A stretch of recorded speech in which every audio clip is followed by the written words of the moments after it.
Mr. Jelly by Roger Hargreaves. Poor Mr. Jelly was frightened of everything and anything. At the slightest little thing he would quiver and tremble and shake and turn to jelly.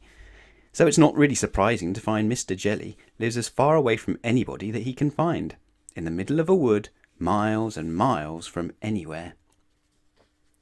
This story begins one morning when Mr. Jelly was asleep. It was a beautiful autumn morning. The sun was shining, the leaves on the trees had turned to a glorious red, and the wind stirred gently in the treetops. A single leaf fell gently from the tree right outside Mr. Jelly's house, and quietly brushed against his bedroom window as it fell. Mr. Jelly awoke with a start. "What's that terrible noise?" he cried. "Oh, heavens! The house is falling down! Oh, disaster! It's an earthquake! Oh, calamity! It's the end of the world!" And he hid under the bedclothes, trembling with fright. After an hour, by which time he realised that his house wasn't falling down, and there wasn't an earthquake, and the world wasn't coming to an end, Mr. Jelly peeped out from under the bedclothes. "Phew," he said. "Thank goodness for that." And he got up and went downstairs to make his breakfast. Mr. Jelly poured some cornflakes out of a packet into a bowl. Then he poured some milk onto the cornflakes. Then he went to the cupboard to get some sugar. Crackle, crackle, went the cornflakes in the milk. "Oh, goodness gracious," cried Mr. Jelly, diving under the kitchen table. "Oh dear, I hear guns! Oh, calamity! It's war!" But of course it wasn't. And of course Mr. Jelly eventually came out from under the table and ate up all his cornflakes. After breakfast, Mr. Jelly thought that he'd go for a walk. He was walking through the woods which surround his house when a worm poked his head out of the ground. "Morning," said the worm cheerfully to Mr. Jelly. Mr. Jelly nearly jumped out of his skin. "What?" he shouted. "Who's there?" And then he saw the worm. "Oh, good heavens, it's a snake! Oh dear, a man-eating snake! Oh, calamity, I'm going to be eaten alive!" And he jumped up into a tree. "What a performance," commented the worm, and went back into his hole. After an hour, Mr. Jelly felt brave enough to climb down from the tree and continue his walk. Eventually he came to the other side of the wood and into a field. Mr. Jelly glanced nervously around. It was an empty field. Or was it? In the long grass in the middle of the field, unseen by Mr. Jelly, there was a tramp enjoying a sleep in the autumn sunshine. Mr. Jelly picked his way cautiously through the grass.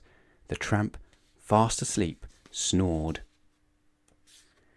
"What was that?" shrieked Mr. Jelly. "It's a lion! I heard it growl! Oh, goodness gracious! Oh, dear me! A lion! A huge lion! A huge lion with enormous teeth! A huge lion with sharp teeth that's going to bite me in two! A huge ferocious lion with enormous sharp teeth that's going to bite me in two, if not three!"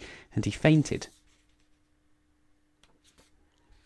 All this commotion awakened the tramp, who yawned, stretched, sat up, and saw Mr. Jelly lying on the ground beside him. "Oh dear," he said, for he was a kindly tramp.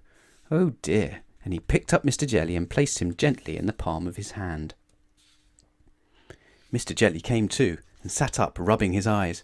Then he saw the tramp's face looking at him. "Oh, disaster!" he screamed. "Oh, calamity! It's a giant, an ogre! Oh, gracious! He's going to have me for breakfast!"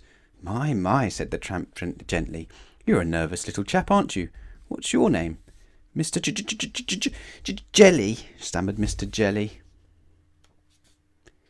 "I used to be nervous like you," said the tramp, "but I learned how not to be. Would you like me to tell you the secret?" Mr. Jelly quivered and shook and said, "Yes, please." "It's very simple," continued the tramp. "All you have to do is count up to 10, and you'll find that whatever's frightening you isn't quite so frightening after all." Then he set Mr. Jelly down on the grass. "Remember," he said to Mr. Jelly, "count to 10, and off he went. Mr. Jelly thought it would be a very good idea if he went home immediately. Back across the field he went. Back through the woods he went. He was walking through the woods when he stepped on a little twig. Snap went the twig. Mr. Jelly jumped twice his own height in terror. "What was that?" he shrieked. "That terrible snapping noise! It's a tree falling down that's going to crush me to pieces! Oh, calamity! It's a crocodile hiding in the bushes, snapping its teeth! Oh, disaster! It's—" And then he stopped. He took a deep breath. 1, 2, 3, 4, 5, 6, 7, 8, 9, 10, he said, and saw that what had gone snap was a twig. A silly old twig.